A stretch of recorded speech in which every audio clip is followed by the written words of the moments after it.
Bonjour et bienvenue sur la chaîne YouTube du blog d'un rédacteur web et dans ce nouvel épisode de Rédactu.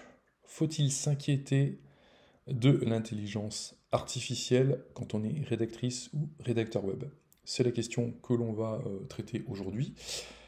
Avant de commencer, je vous invite à regarder cette vidéo jusqu'au bout et à lâcher un pouce vers le haut si vous avez aimé. Vous pouvez également vous abonner pour voir d'autres contenus de ce genre et activer la cloche pour ne pas rater les prochaines vidéos. Il est également possible d'émettre un commentaire si vous avez quelque chose à dire ou si vous avez une question à me poser. Faut-il parler de danger de l'intelligence artificielle quand on est rédactrice ou rédacteur web? J'ai une position de principe qui est négative. Je ne pense pas qu'il y ait à s'inquiéter, si vous voulez, de l'intelligence artificielle, parce que pour l'instant, et je dis bien pour l'instant, le travail fourni par cette dernière ne fait pas le poids face à celui fourni par un humain. Si vous prenez par exemple un outil de génération automatique de contenu comme ChatGPT, ça passe si vous traitez un sujet simple. Hein. Mais sur un sujet compliqué qui nécessite une expertise, eh bien l'IA va produire des erreurs, elle va être soumise à des biais. Si vous prenez par exemple ChatGPT, vous n'aurez en plus pas de données actualisées, puisque sa base de données s'arrête à 2021. Et de manière générale, l'humain va injecter de la sensibilité, va susciter des émotions, il dispose d'une faculté de jugement que n'a pas encore la machine, et du coup ça se ressent, si vous voulez, dans la lecture des contenus. Alors là, je parle, si vous voulez, de la rédaction au sens large, parce qu'on pourrait parler aussi du SEO, et j'aborderai ce point plus tard. Mais si vous voulez, du point de vue de la qualité générale de la rédaction, SEO ou pas, l'intelligence artificielle, pour l'instant, est battue par l'humain. Je mets tout de suite des bémols. Ça ne remet pas en cause, si vous voulez, l'aide que peut fournir cette intelligence artificielle lorsque l'on rédige un contenu. Et voilà, j'ai fait une vidéo à ce sujet, j'ai déjà écrit des contenus à ce sujet. Évidemment, et je le répète, ça peut changer à l'avenir, parce que tout va très vite en la matière, et donc il n'est pas impossible que d'ici quelques années, voire quelques mois, l'IA progresse et produise du contenu de qualité, y compris sur des sujets complexes. Et puis je parle enfin de la langue française. Je n'utilise pas ces outils donc en langue anglaise, mais j'ai l'impression que les retours sont plus positifs. Ma position de principe, qui est aussi celle d'experts, par exemple comme Lucie Rondelet, qui ne voit pas en ChatGPT une révolution. L'intelligence artificielle, on la trouve partout. Les outils de génération automatique de contenu existaient déjà avant. Jasper et compagnie, je ne vais pas tous les citer. Quelque part, il y a presque, il ne faut pas non plus exagérer, rien de nouveau sous le soleil, et de toute façon, pour l'instant, le travail humain reste supérieur. Sauf que les choses ne sont pas si simples, et si vous voulez, derrière cette position de principe se cache une certaine inquiétude. Car certains faits démontrent que l'intelligence artificielle produit déjà des effets néfastes, en fait, sur le travail des rédactrices et rédacteurs web. Et j'en veux pour preuve cette affaire, si je puis dire, qui a agité donc la twittosphère il y a peu, et qui implique une rédactrice web qui s'appelle Naja Raka, qui est une professionnelle depuis 15 ans, et qui a donc écrit pour des sites, des gros sites qui font autorité, notamment dans le domaine, si vous voulez, de la tech et de la culture, on va dire. Donc cette personne a été confrontée à un problème il y a peu, c'est-à-dire qu'un client a refusé un de ses textes. En tout cas, il l'a soupçonné d'avoir utilisé de l'intelligence artificielle. Donc l'intéressée s'en est offusquée publiquement sur Twitter. Elle certifie écrire elle-même ses contenus à 100%. Et donc on voit bien ici que l'on est face à une aporie. D'autant plus que le client dit avoir utilisé un outil de détection IA, qui en a conclu que son texte était produit par une IA. Elle-même a utilisé le détecteur d'OpenAI, qui en a conclu que le texte était produit par une machine. Donc comment on fait? C'est la question qui se pose. Je vais mettre fin tout de suite au suspense. En l'occurrence, tout est bien qui finit bien, puisque eh bien, les deux parties on finit par s'entendre, et on peut supposer qu'il y avait une relation de confiance entre les deux, et qu'elle a pu convaincre son client de sa bonne foi. Mais dans le cas contraire, comment faire pour prouver que l'on a bien écrit son contenu? On peut déjà objecter, s'agissant du détecteur d'OpenAI, que celui-ci n'est pas fiable. OpenAI d'ailleurs le dit elle-même. Son détecteur est encore soumis voilà, à de nombreux problèmes. Donc on ne peut pas voilà, s'en servir comme d'une source sûre.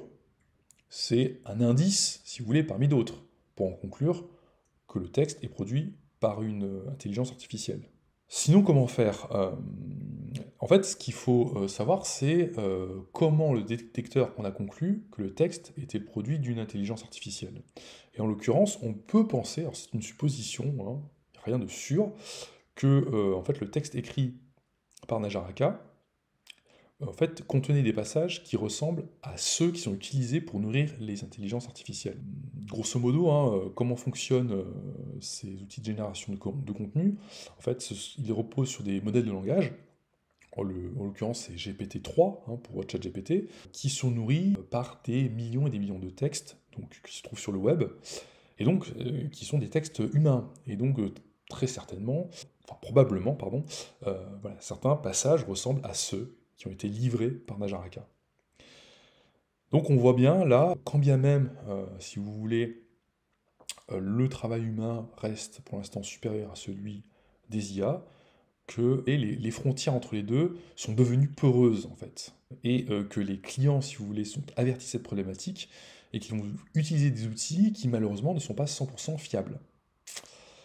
Mais beaucoup plus grave, j'en viens à une affaire qui s'est déroulée aux États-Unis et qui concerne un site d'information américain qui s'appelle CNET. C'est un donc, gros site d'information américain, comme vous pouvez le voir à l'écran, qui est spécialisé dans la tech. Et donc pour aller vite, si vous voulez, c'est un site qui fait de l'argent notamment grâce à l'affiliation, c'est-à-dire que bon, il y a des liens dans les contenus qui, lorsque l'internaute clique dessus et effectue un achat, permet au site de toucher une commission. Le site a une stratégie SEO, c'est-à-dire qu'il va se positionner en premier dans Google, justement pour qu'il y ait beaucoup d'internautes qui cliquent sur ces articles et sur ces liens d'affiliation. Alors pourquoi on a parlé de CNET? Parce que récemment, ce site a licencié 12 journalistes, soit 10% de son effectif. Quand même important. Or, CNET a récemment été pris en flagrant délit d'utilisation d'intelligence artificielle. Et c'est le site futurism.com qui en parle. Alors ça a eu lieu une première fois, donc si vous voulez fin 2022 et début 2023. Le site Futurisme donc a détecté pas moins de 73 articles donc produits par l'intelligence artificielle donc sur CNET. Et le problème c'est qu'il n'y a pas eu de transparence si vous voulez. C'est-à-dire que le site n'en a pas parlé. Ils ont publié les articles sans mentionner que c'était produit par l'intelligence artificielle. Et en plus, et c'est peut-être là le pire, c'est que ces articles étaient truffés d'erreurs, et notamment des erreurs factuelles. Et là, on peut le voir sur cet article de The Verge. Voilà, 41 histoires sur 77 contenaient des corrections. Donc c'est-à-dire que c'était des articles qui étaient publiés avec des erreurs. Voilà un exemple de contenu donc, produit par l'intelligence artificielle, qui a été publié sur CNET. Et en fait, le problème, c'est qu'au début, eh bien, les articles étaient signés par un énigmatique CNET Money. Et en fait, il n'y avait pas la mention, il me semble, en dessous. Hein. Donc il y avait que cette signature-là, et donc rien n'indiquait qu'une intelligence artificielle avait été utilisée pour produire cet article. Et en fait, il fallait cliquer sur la signature, pour voir que voilà, l'article avait été produit par IA. Donc, deux problèmes principalement, donc, et même trois finalement, c'est qu'il n'y a pas eu de transparence, on a eu des textes truffés d'erreurs, et notamment, et ça il faut le dire, textes truffés d'erreurs et avec du plagiat. Alors je vais revenir sur l'article de Verge, qui parle, voilà, ici, hein, On a remplacé des phrases qui n'étaient pas entièrement originales, c'est quand même un euphémisme pour dire qu'il y a eu plagiat. Et pour autant, cela n'a pas empêché, si vous voulez, CNET de virer 12 journalistes. Donc on arrive à cette situation, si vous voulez, et c'est là en fait que l'on peut éprouver une inquiétude, où vous avez du texte IA qui n'est pas de qualité, c'est moins qu'on puisse dire, qui est rempli d'erreurs, qui n'empêche pas le licenciement de 12 journalistes, et à côté de ça, vous avez une rédactrice web, donc en l'occurrence française, qui est soupçonnée, qui fait du travail de qualité, mais qui est soupçonnée d'avoir utilisé l'intelligence artificielle. C'est quand même assez incroyable. Concernant l'affaire CNET, ce qu'il faut dire, c'est que donc CNET, suite, si vous voulez, à ce scandale, a mis entre parenthèses la production d'articles IA, mais a fini par reprendre cette production. Et donc c'est encore donc, le site Futurism qui en parle. CNET nous dit qu'il a appris de ses erreurs, qu'il a mis en place, si vous voulez, un certain nombre de garde-fous pour éviter les erreurs passées. Donc ils en parlent dans cet article de Futurism. Ils parlent ici d'amélioration en termes de contrôle qualité, en termes de production, en termes d'expérience utilisateur.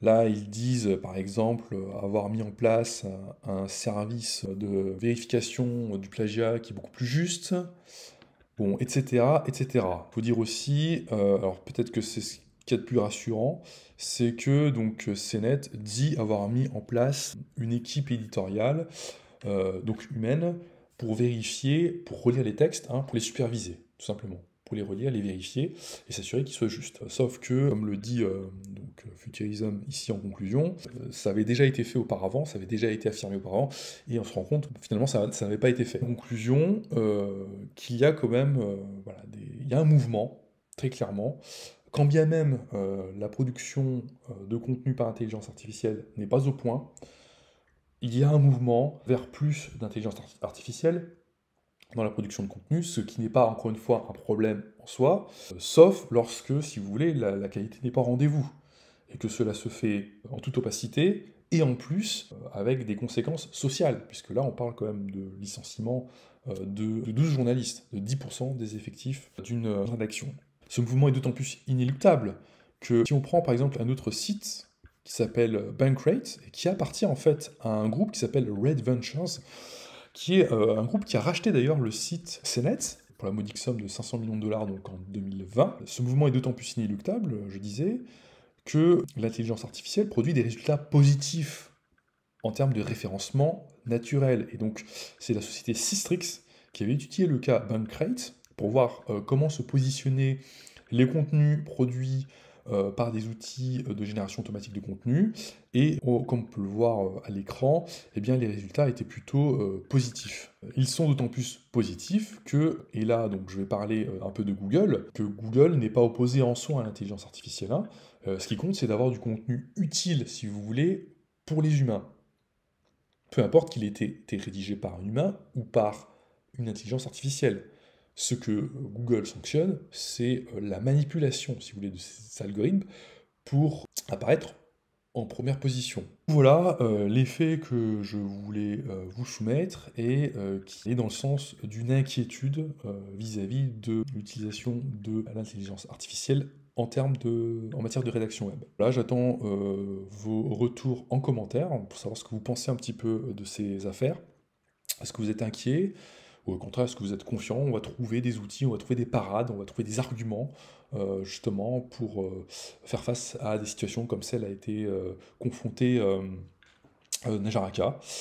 Eh bien, encore une fois, je vous laisse vous exprimer en commentaire et à vous abonner à la chaîne et à liker la vidéo si vous avez aimé. Quant à nous, eh bien, on se retrouve prochainement dans une nouvelle vidéo. Et d'ici là, je vous souhaite une bonne et agréable rédaction, assistée ou non. À bientôt!